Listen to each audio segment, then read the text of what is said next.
Hey, dude. Did you see my new tractor? Hey, it's kind of on the smaller side of things, isn't it? What do you mean it's on the smaller side of things? I kind of thought it was maybe a little bit too big. I mean, 1/16 would have been a lot easier to handle. No, dude. Oh. Yeah. What?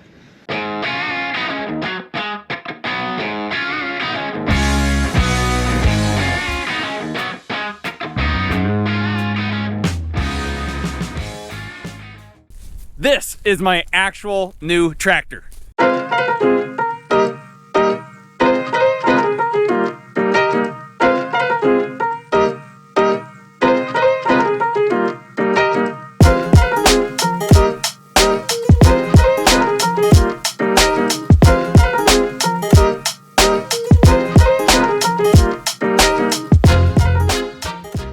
It is an actual real Challenger MT 765 tractor. And I know what your initial thoughts are.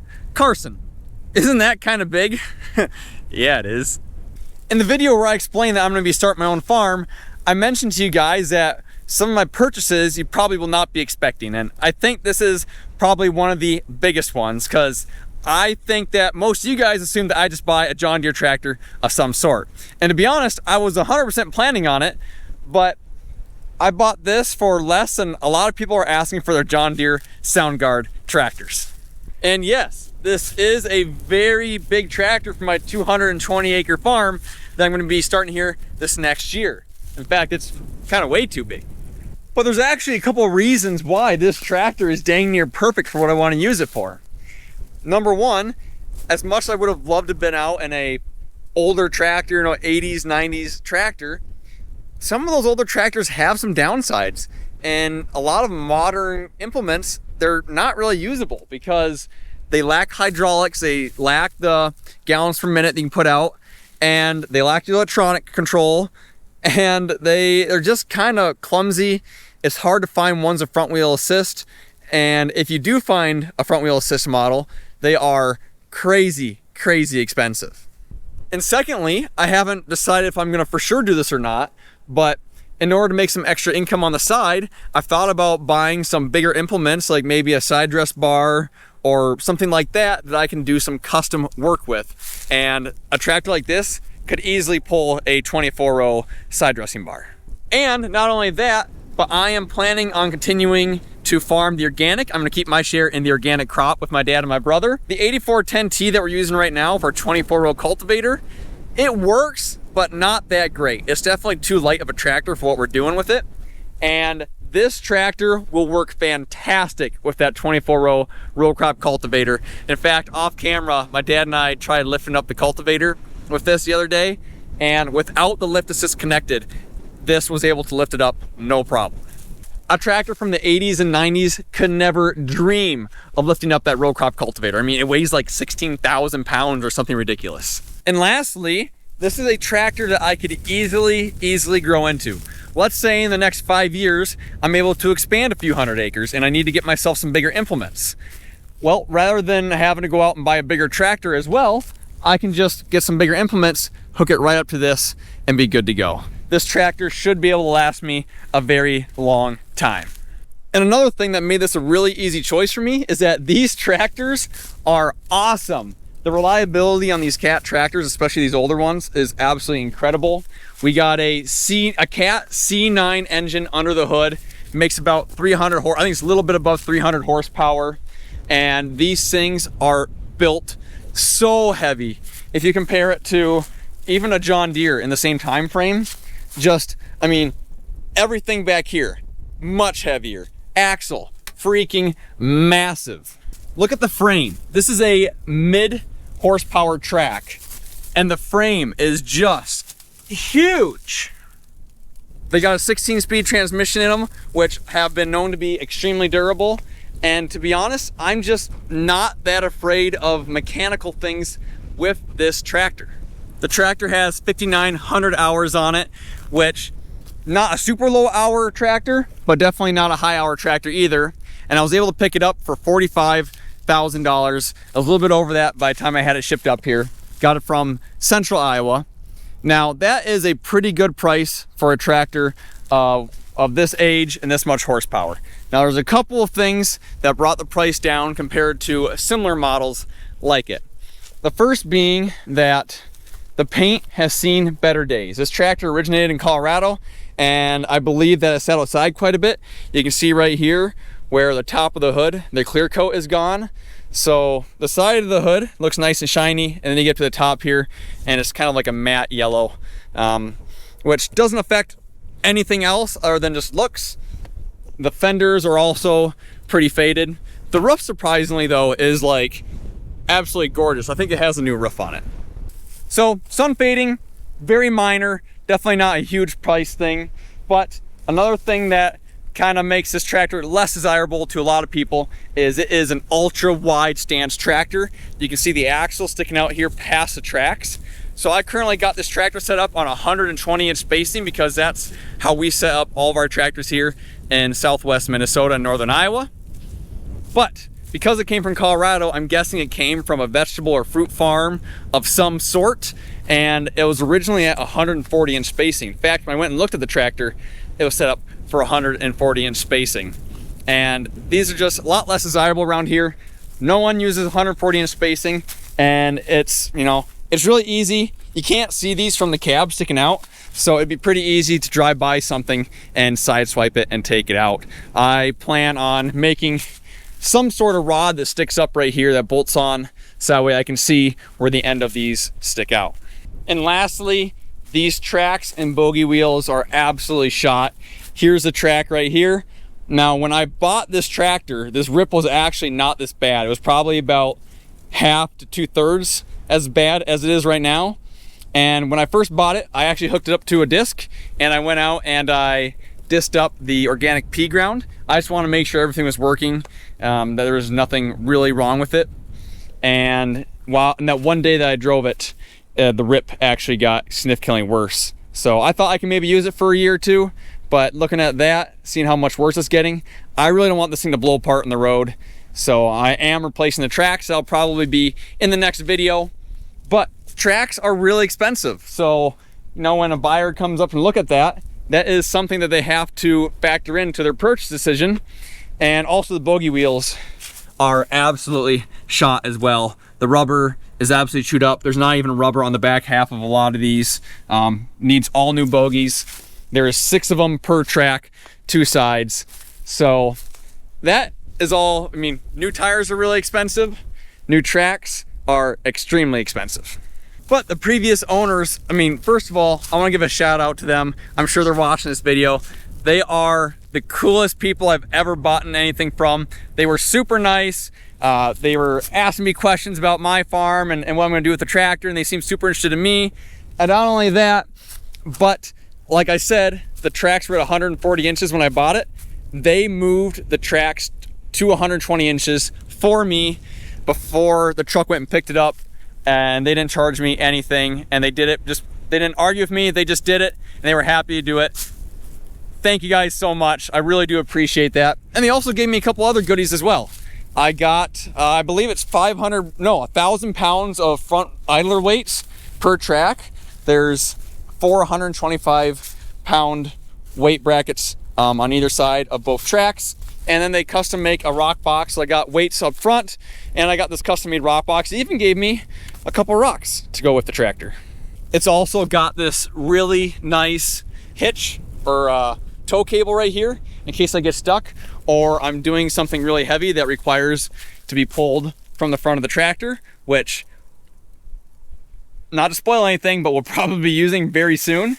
They put LED lighting all the way around it, and I did drive it at night a little bit. The LED lighting is very nice. And then my last feature that I'm going to talk about here outside of the tractor, and this is one of my favorites, is it has 5 SCV outlets with a Power Beyond and a zero pressure return line.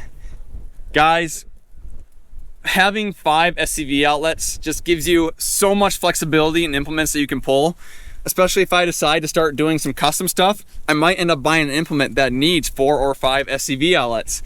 And just having that on the tractor already without having to add anything just makes life way easier.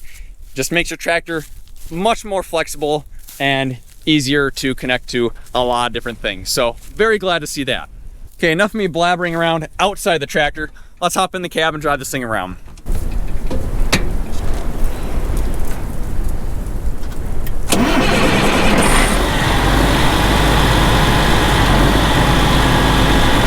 The interior of this tractor is in pretty dang nice condition. I really like Challenger's take on the 16-speed power shift controls. Rather than having that, I mean, the John Deere one is good, but this is just so ergonomic. Park, forward, neutral, reverse, and then to shift gears, shift up and shift down. It's all right here. Super easy. I really like this. Hydraulic levers are I like the John Deere one's better there. But it's got the monitor bar included. All your air conditioning controls are over here on the side. And then if I can bring the steering wheel down, a lot of your gauges are up there. Other than that, basically a pretty standard tractor cab. You got the little screen here, got some warnings popping up, but you flip this dial to whatever you want, and then you can control everything on this little screen. But overall, it is a very enjoyable tractor to drive. Now, a lot of you guys will probably remember the 865B that we used to have back in the day, and driving this feels extremely similar. I mean, the cab's the exact same as that B series was, and basically everything about this tractor just feels like you're driving the 865B, just a little bit smaller.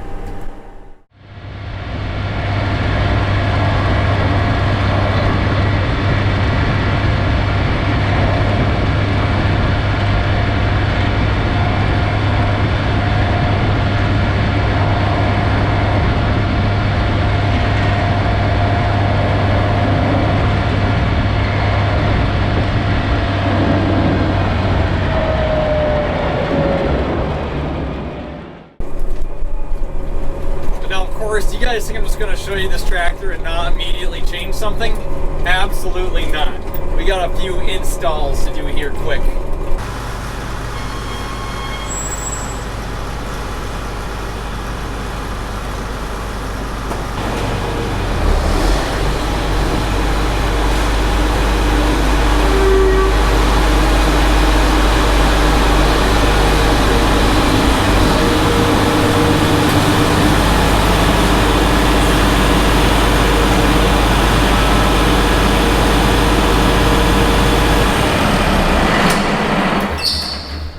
Now the first thing that I'm going to do to this tractor is get my auto steer kit installed.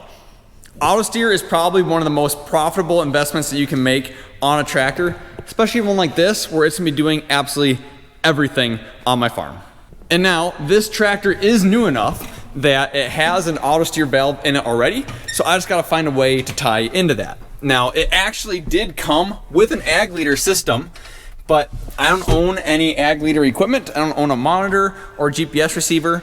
So I decided I'm gonna take that out, and of course, being an Agri GPS dealer, I'm going to install an Agri GPS bridge that will allow me to use a John Deere monitor and a John Deere GPS receiver, or an Agri GPS CRG receiver if you're cool like me. So here's everything that comes in the bridge kit. Of course, I sell these for all sorts of different tractors, not just for Challengers, but and obviously it comes a lot nicer than this too. I've already had this installed for a short period of time, so this is kind of my rat's nest of me taking it out. But I always include or print off instructions for each bridge that I sell as well. And I just kind of want to bring you guys along and show you what an install process could look like. Now obviously every tractor is different and not every tractor is compatible, but this is just to get a good reference of what an install could look like. So the first thing that I need to do is get this ag leader system out of here. There's nothing wrong with it. I just decided to go a different route. So if there's somebody out there that would like to purchase this, down in the description is a link to get a hold of me. I don't know anything about them. All I know is that it came out of a 2003 Challenger MT765.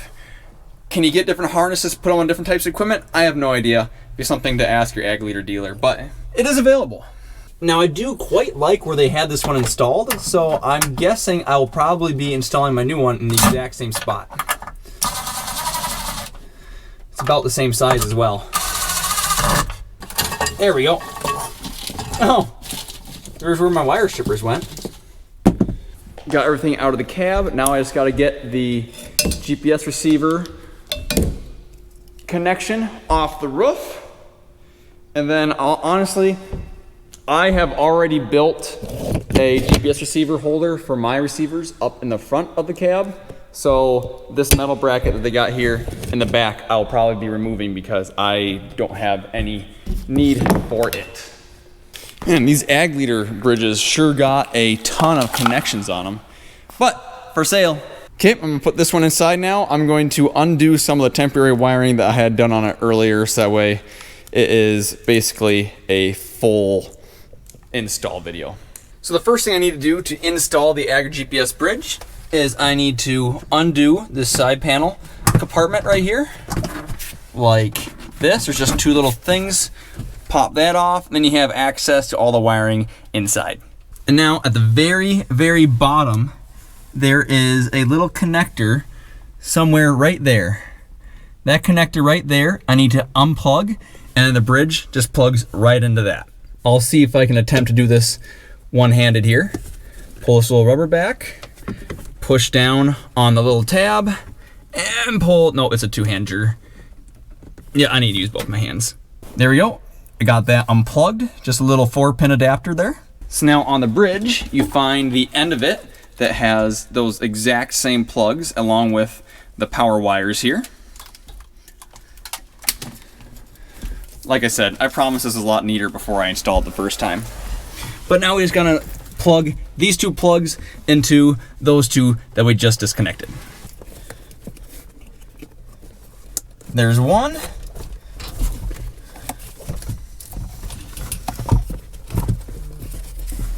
And this one needs to flip around. This is a little trickier back here, but still not terribly bad. Didn't leave a whole lot of room for this one. There we go, get my hand right in the way of the camera so you guys can't see it. And two.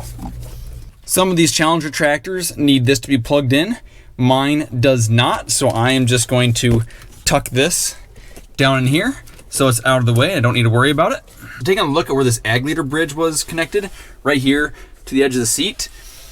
I think I can actually put my bridge on the bottom side, and then I also have a John Deere MTG that I can put on the top and just have everything solid mounted right here. Make it really, really easy and nice and neat, but that requires me taking off this bracket, which looks like it's just held on by 2 bolts, and then drilling a couple holes in it.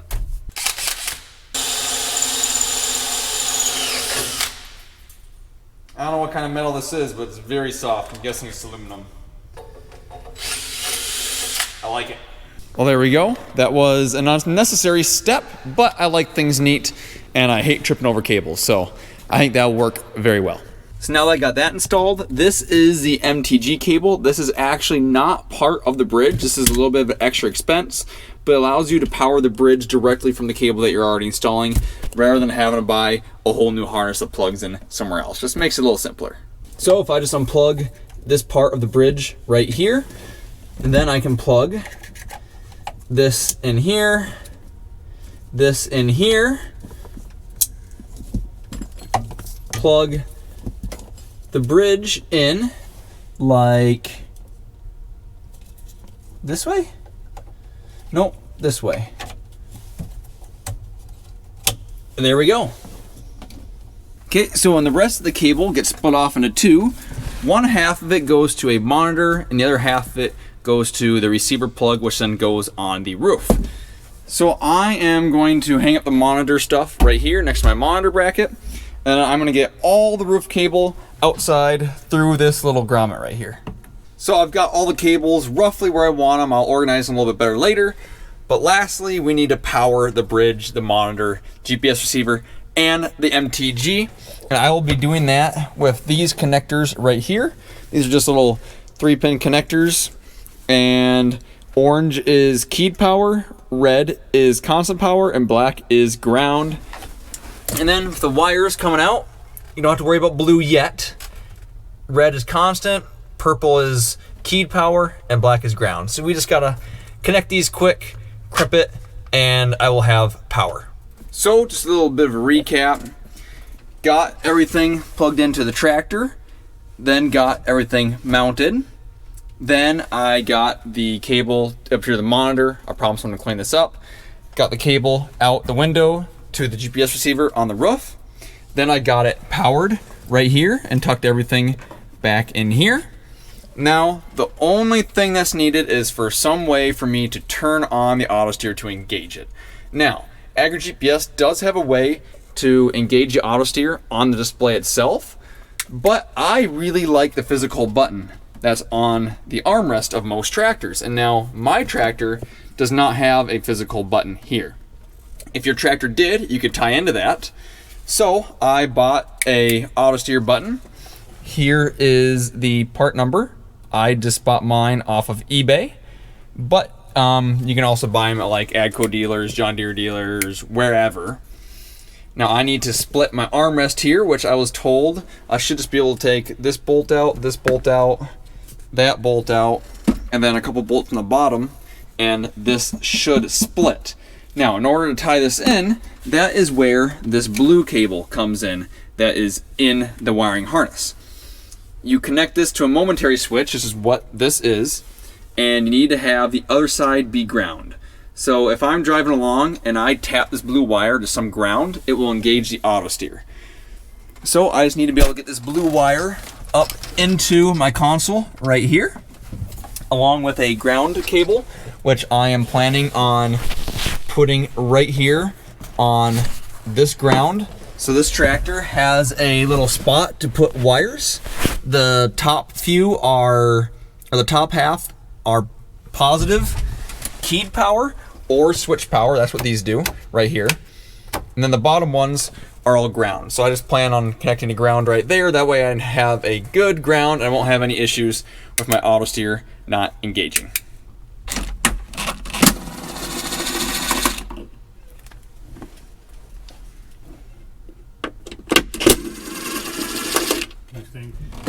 Oh, no, this all comes apart.